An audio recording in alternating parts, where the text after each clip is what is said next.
Bonjour Jean-Luc Mélenchon. Bonjour. Merci de répondre à mes questions de confiance au matin de cette ultime journée de campagne. Dernière grande interview donc avant le premier tour. C'est la 3e fois que vous êtes candidat à l'élection présidentielle. Les intentions de vote en votre faveur connaissent une très forte dynamique ces derniers jours, vous plaçant à l'instant où l'on se parle en 3e position. Tout peut encore changer, en tout cas vous l'espérez bien sûr. Vous espérez accéder au 2e tour. Je rappelle vos scores précédents. En 2017, vous aviez fait 19,58%. Vous étiez arrivé en 4e position. En 2012, vous aviez fait 11,1%. On va évidemment revenir sur les grandes lignes de votre programme, mais un mot d'abord de l'Ukraine, parce que hier soir, le Parlement européen a voté l'embargo sur le gaz et le pétrole russe. 513 voix pour, 22 voix contre. Est-ce que vous êtes toujours opposé aux sanctions ? Mais je n'ai jamais été opposé aux sanctions. Je suis opposé au fait qu'on répète que je suis opposé aux sanctions. Alors, je suis partisan des sanctions efficaces. J'ai dit, quand les sanctions ont été proposées, mais je promets à tout le monde que je ne commettrai plus l'erreur de dire ce que je pense, que les sanctions avaient été inefficaces dans la plupart des pays du monde, que ce soit contre l'Iran ou contre qui on veut, ou la Syrie, etc., qu'on était arrivé à rien. Que donc, il fallait cibler les sanctions sur les oligarques autour de Poutine pour le faire craquer. Parce que nous avons un problème énorme avec cet homme. C'est la première fois que quelqu'un sur le continent européen viole les frontières du voisin, massacre des gens et se livre à des crimes de guerre. Donc, nous avons un problème avec la personne de M. Poutine, en effet, en plus des raisons politiques. Bref, les sanctions quand c'est utile. Mais bien sûr que je suis partisan que des sanctions isolent le gouvernement russe de toutes les manières possibles. Et là... Quelles seraient les sanctions efficaces ? Celles qui frappent seulement les oligarques ? Non, pas seulement. On peut faire d'autres sanctions, ça crée un environnement. Mais il faut taper le cœur du système. Parce que sinon, ils ne céderont pas. Il faut qu'il y ait un problème entre eux pour qu'il soit conduit à pressionner Poutine, qui, d'après ce qu'on peut savoir, apparaît dans le moment comme un homme plutôt seul à l'intérieur de l'appareil qui est au pouvoir en Russie. Et je crois qu'on a une chance d'y arriver. Alors là, des sanctions ont été décidées. Oui, des sanctions, prenons-les. Il faut faire attention à ce que les sanctions ne nous punissent pas nous d'abord. Bon, et puis ensuite... Mais si elles nous punissent un peu, est-ce que c'est pas le prix à payer ? Ça dépend comment et dans quelle ampleur. C'est ça qu'il faut mesurer. Mais si vous voulez, il me semble qu'un responsable politique ne doit pas aller dans une logique d'esprit de plateau de télévision. Si on arrête par exemple le pétrole et le gaz, on sait que c'est 90 € à peu près qui a été calculé, qui vont retomber en effet par Français sur la France. Oui, 90 €, il y a des gens pour qui ça fait vraiment beaucoup, en plus du reste. Donc, faut y aller doucement avec les sacrifices des autres. Parce que personnellement... Donc vous n'arrêteriez pas de vous fournir en Russie ? J'essaierai de prendre les mesures d'alternative. C'est ça qui me frappe, puisque nous y sommes. Quelle est pour nous l'alternative ? Nous nous fournissons en gaz auprès des pays de l'Europe du Nord et auprès de l'Algérie. Bien. Aujourd'hui, cet exemple est sur la table et je veux à tout prix profiter de la circonstance pour en dire un mot encore. La spéculation sur les céréales fait exploser les prix. 68% du blé qui est utilisé en Algérie, vient de France. Nous avons donc un intérêt à dire que les Algériens vont pouvoir disposer de blé à prix constant. Donc il faut bloquer les prix et les stocks. Et eux ont du pétrole et du gaz. Donc il me semble qu'ils pourraient nous garantir... On pourrait faire céréales contre voilà, pétrole exactement. et gaz. Et on pourrait avoir la même discussion avec les Tunisiens et avec les Marocains, à condition de un peu penser plus loin que le bout de notre nez. On prend des mesures de représailles à juste titre, ça crée une tension sur les marchés parce que les marchés spéculent, et on fait comme si ça ne nous concernait pas. Il faut prendre des mesures, parce que si nous avons une catastrophe sociale dans le Maghreb, clairement, nous aurons à en connaître. J'ajoute que pour les Français, je veux être certain que les céréales françaises seront accessibles aux Français, et pas seulement à l'export, parce que les spéculateurs en tirent un bon prix. Pour me résumer par rapport à votre question, c'est que je pense qu'à chaque fois qu'on prend une décision, il faut en mesurer les conséquences et essayer de trouver la parade. Se priver du gaz et du pétrole russe, oui, à condition d'en trouver ailleurs. Et pas de dire tranquillement, ça va coûter 90 € par Français. Je ne dis pas que vous l'ayez dit, mais ceux qui nous disent ça vont un peu vite avec l'argent des autres. On va revenir d'ailleurs, Jean-Luc Mélenchon, sur un des mots que vous venez de dire, bloquer les prix, parce que vous voulez bloquer les prix, notamment face à la hausse du prix de l'essence. Mais encore un mot sur les questions ukrainiennes, parce qu'on voit qu'au fond, vos pires adversaires ces derniers jours, c'est plutôt ceux qui sont dans la grande famille de la gauche, qui visiblement est une famille très éclatée. Je cite Yannick Jadot, le problème de Jean-Luc Mélenchon, c'est qu'il est tellement anti-américain qu'il a soutenu toutes les dictatures qui étaient anti-américaines. Je réponds pas. parce que ce sont des polémiques. C'est un peu facile de ne pas répondre, Jean-Luc Mélenchon. Non, ce n'est pas facile, madame. Croyez-moi, j'ai la langue qui me pique. Parce que des réponses, je pourrais en donner 10 et qui remettraient tout le monde à leur place. Hein, parce qu'il y a une manière et manière d'être aligné, mais je ne veux pas. Pourquoi? Parce que je répandrai moi-même le sentiment que nous sommes que chaos, querelle. Je ne veux pas répondre à ça. Pourquoi? Parce que ça pousse à la résignation. Et c'est pas le moment de faire ça. Nous avons au contraire besoin de mobiliser. Et nous ne mobilisons pas si nous passons notre temps à nous jeter des pierres. Mais il n'y a pas que Yannick Jadot. Anne Hidalgo dit la même chose. Hein. Quand on voit Jean-Luc Mélenchon avec cette position si radicale, des positions qu'on ne peut pas suivre sur l'Ukraine, sur la scène internationale ou même sur la République et la laïcité, je me dis que l'alternative, c'est cette offre que je porte. Pourquoi pas? Que chacun réfléchisse et se demande si l'offre que porte Madame Hidalgo paraît être une solution meilleure pour le pays. Pourquoi pas? Sur l'Ukraine, c'est devenu quand même un clivage entre vous, encore en plus des autres clivages. Il fallait bien qu'ils en trouvent un. Alors, ils ont trouvé ça. Bon, le contraire, l'Ukraine, c'est... Il devrait plutôt se dire cet homme a quand même eu raison, parce que ça fait 10 ans que je dis ça va mal tourner à cause de cette histoire de frontière avec la Russie. J'ai eu sur des plateaux de télé, des fois les gens me disaient vous croyez vraiment c'est pas un sujet qui intéressait. Mais je pourrais vous en citer d'autres. Mais vous avez commencé par parler des provocations américaines en effet. Oui, parce que le moment où ils avançaient beaucoup avec l'OTAN, ils en ont fait beaucoup. Mais après, moi je suis un non aligné.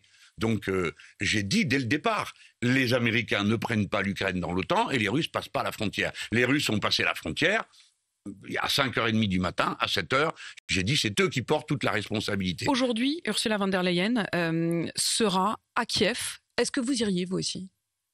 Moi, à Kiev? Est-ce que vous trouvez que c'est la place de l'Union européenne d'aller à je Kiev? crois que oui, parce que le pays est envahi, parce qu'il s'y commet des crimes de guerre, et qu'il est important que les nations démocratiques de l'Europe montrent qu'elles ont un autre message devant le monde, et que c'est pas Monsieur Poutine qui décide de ce que va être l'ambiance sur le continent.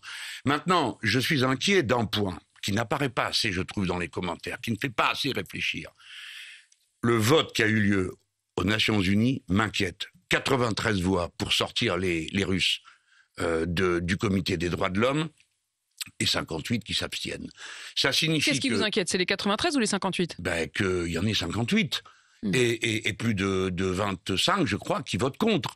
Ce qui signifie que la capacité d'entraînement qu'ont les pays, les démocraties traditionnelles, sont devenues faibles par rapport au reste du monde et du reste des autres nations. Vous redoutez une grande division du monde avec d'un côté la Russie, la Chine, peut-être même l'Inde?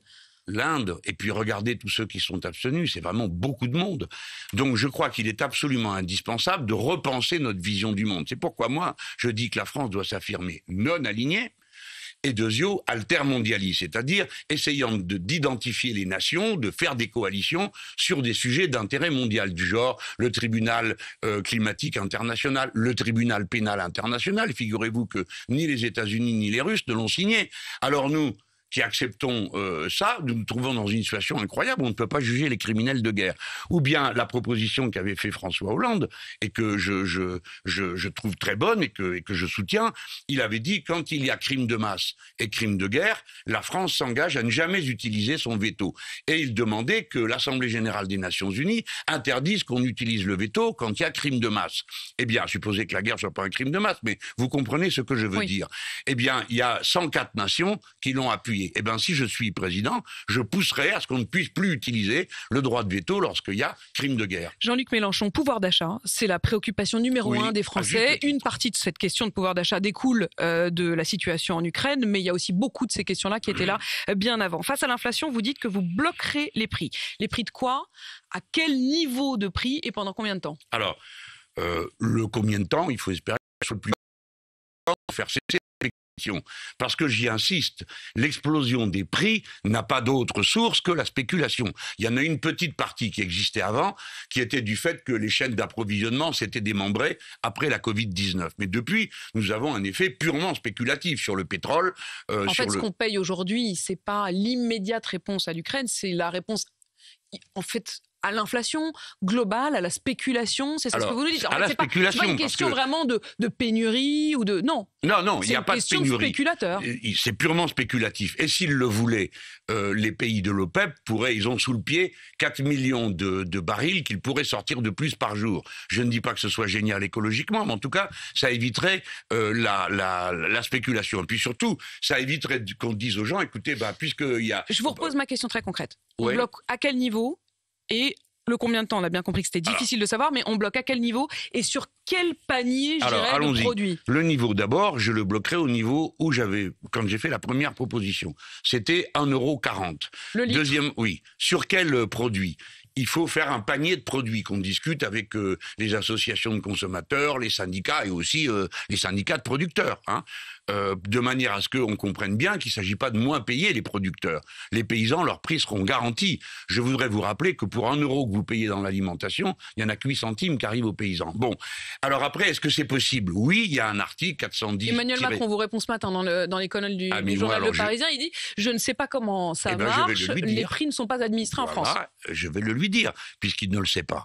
C'est l'article 410-2 du Code du commerce qui permet de bloquer les prix. Et je voudrais dire à M. Macron que ça doit être la surcharge de travail, mais il a oublié que lui-même a bloqué les prix sur les masques et sur le gel, vous savez, le hydroalcoolique, ce qu'on utilise. Donc il sait le faire. On sait le faire. C'est pas un problème juridique. Après, il y a le panier. Et puis surtout, on sait faire pourquoi. Je vous en donne un exemple. Aujourd'hui, les prix sont bloqués et contrôlés dans les DROM, et notamment à La Réunion. Je prends l'exemple de La Réunion parce que je trouve que leur solution est la bonne. Et puis vous en venez en plus.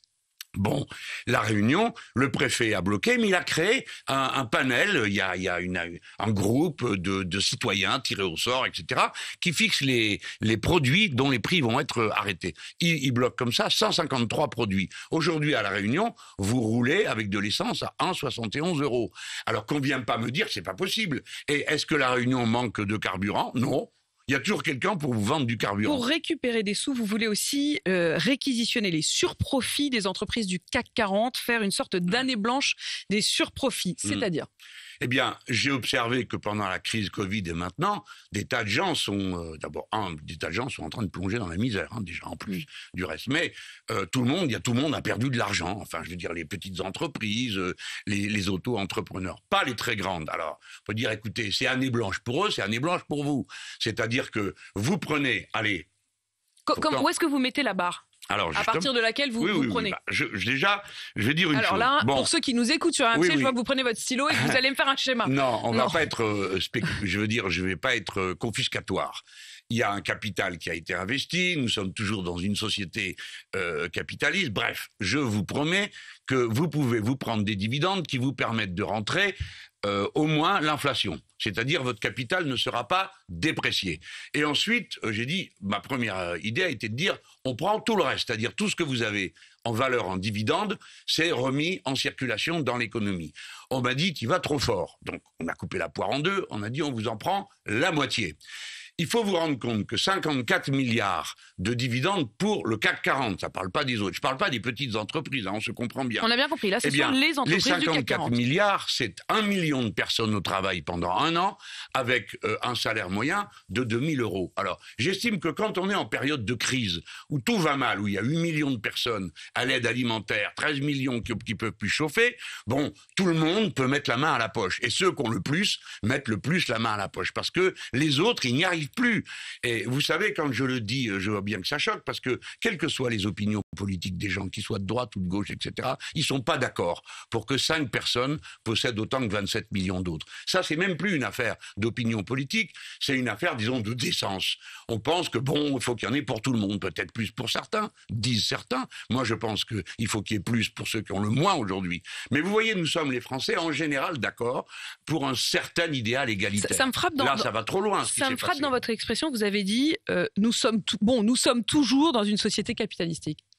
Oui. Ça veut dire quoi? C'est-à-dire que vous vous dites quand même, à terme, il faut sortir du système libéral, il faut aussi sortir du système capitaliste. Ah bah oui, ça c'est ma conviction personnelle. Mais vous profonde. le ferez pas tout de suite. Bah moi, j'ai un programme de transition qui est une transition entre la société telle que nous la connaissons et une autre. Je suis assez maintenant expérimenté pour savoir que ça sert à rien de dire que ça va se passer comme ci et comme ça, parce que la société Pourquoi ? Parce que du ça futur, ferait peur ? c'est la jeune génération qui va l'inventer.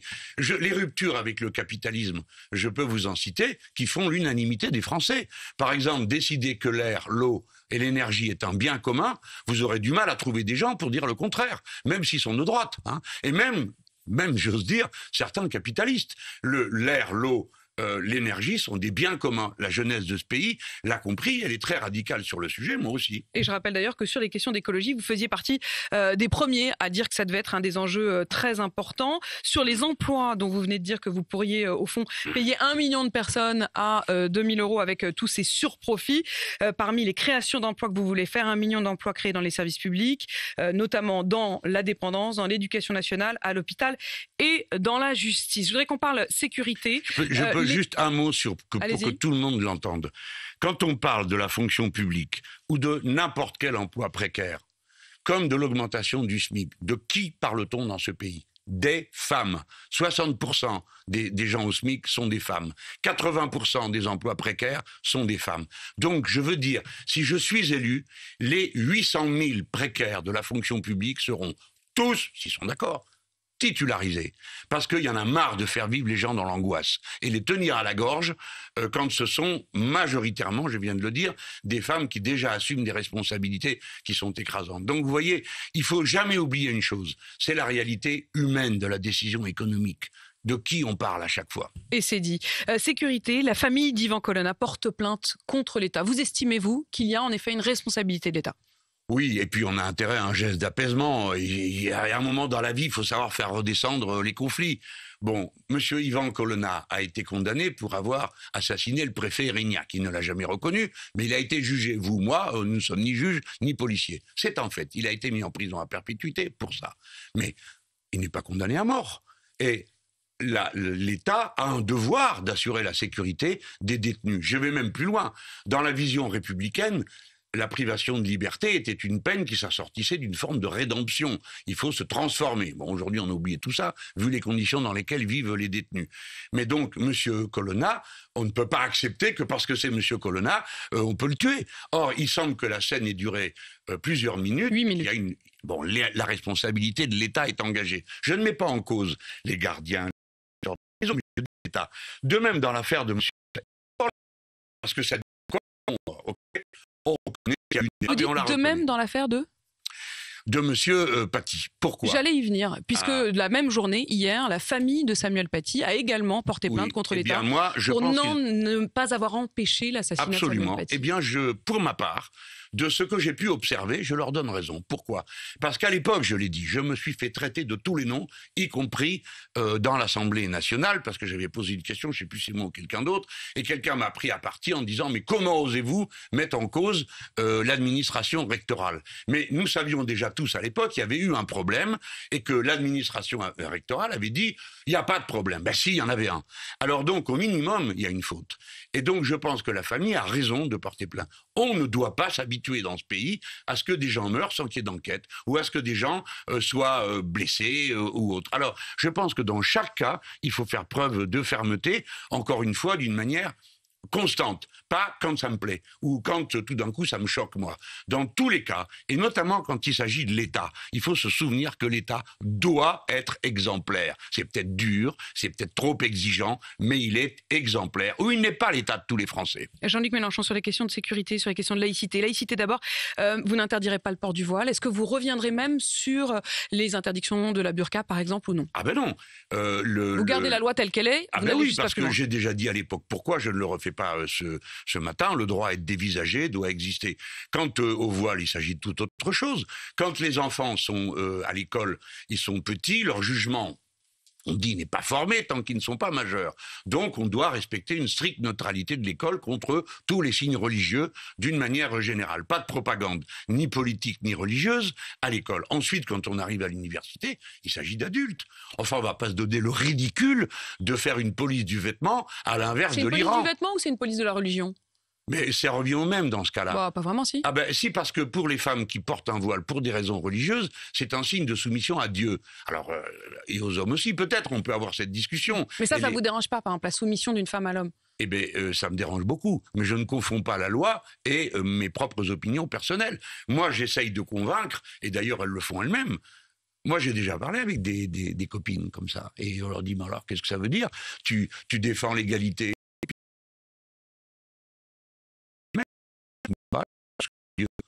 Madame Lévy, religieuse, mais tout être humain depuis 200 000 ans. Hein, si c'était il y a 8 jours, on pourrait dire bon, on va s'arranger avec ça. Mais non, on ne peut pas s'arranger. Donc les gens qui croient ont toujours considéré que la loi de Dieu était au-dessus de toutes les autres lois. Pour autant, on respecte la loi. Là, nous avons des majeurs, d'accord, et la liberté, la loi de 1905 est une loi de laïcité, de séparation de l'Église et de l'État, pas une loi d'athéisme. Enfin, c'est moi qui vous parle et qui vous dis ça, qui est pendant des années et encore maintenant maintenu la volonté d'une séparation stricte du religieux et du politique.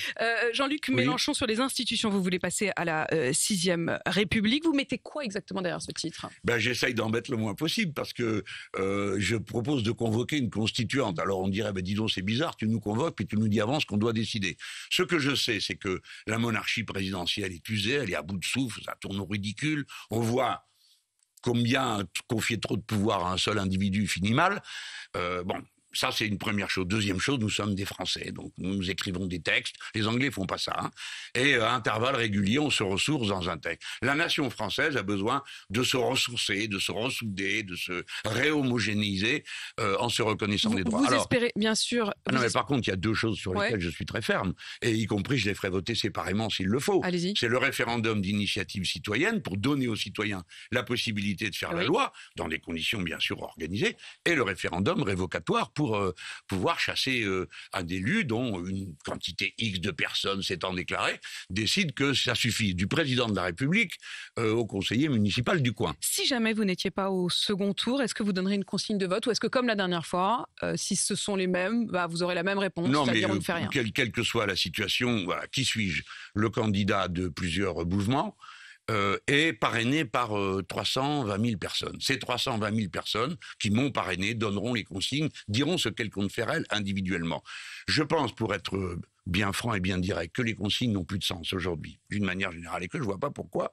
Moi, j'irais fracasser ce que j'ai construit en donnant une consigne qui, de toute façon, ne fera pas l'unanimité. Mais c'est pas un peu facile, ça, encore, de dire... Oui, c'est toujours, c'est curieux, mais... Non, mais la vraie facilité... À un moment, il faut y aller quand même, non? À un moment, il faut y aller, merci du conseil. J'y suis allé, j'ai fait ce qu'il fallait, j'ai défendu mes positions, j'ai toujours dit qu'on ne donne pas de voix à l'extrême droite, je l'ai toujours dit. Alors, les gens qui, évidemment, c'est tellement compliqué. Il y a 2 candidats, et il ne faut pas donner de voix à un. Alors voyons, Pince-Mi et Pince-Moi montent sur un bateau. Mais pourquoi vous dites pas les choses clairement? Mais parce que je dis les choses clairement. Je ne me donne pas un droit que je n'ai pas. Et je ne fracasserai pas le mouvement que nous avons construit pour, participer aux célébrations unanimistes des plateaux. Et pardon, madame, de vous dire que ce n'est pas vraiment une bonne idée pour moi que d'appeler à voter pour des gens que je combats continuellement. Alors, ce n'est pas pareil, monsieur Macron et madame Le Pen, nous en sommes bien d'accord. Mais admettez qu'il y a quand même beaucoup de choses en commun entre les deux, notamment sur le plan économique, et notamment ni l'un ni l'autre ne veut du blocage des prix, ni l'un ni l'autre ne veut de la retraite à 60 ans et la reporte à 65 ans, etc., etc. Donc, j'ai des raisons de penser que ce ne serait pas une bonne idée pour moi d'aller me tirer une balle dans le pied. Et justement, on est dans cette ultime journée de campagne. Oui, Jean-Luc Mélenchon, on la termine ensemble. Enfin, vous allez quand même poursuivre encore vous. Merci Jean-Luc Mélenchon, en tout cas, d'avoir répondu à mes questions de confiance ce matin. Je vous retrouve tous d'ailleurs dimanche soir dès 18h sur BFM TV, 19h sur RMC pour qu'on vive ensemble les résultats de cette fameuse campagne du premier tour. Merci Jean-Luc Mélenchon. Merci madame.